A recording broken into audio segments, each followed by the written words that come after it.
حدیث میں عمار بن خزیمہ سے روایت ہے کہ حضرت عمر نے میرے باپ کو فرمایا کہ تجھے کس چیز نے اپنی زمین میں درخت لگانے سے منع کیا ہے؟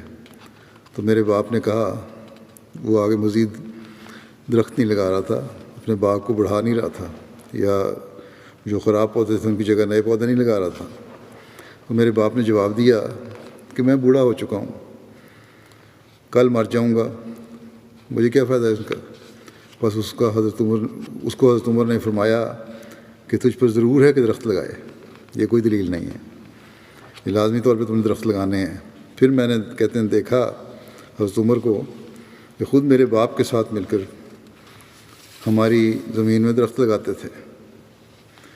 حضرت مسیح علیہ السلام نے یہ واقعہ سستی اور کسل مندی سے بچنے کے ضمن میں بھی بیان فرمایا ہے، اور یہ بھی کہ پچھلی نسل کے پودوں کے پھل تم کھا رہے ہو، لگائے ہوئے پودے، تو اگلی نسل کے لیے بھی چھوڑ کے جاؤ۔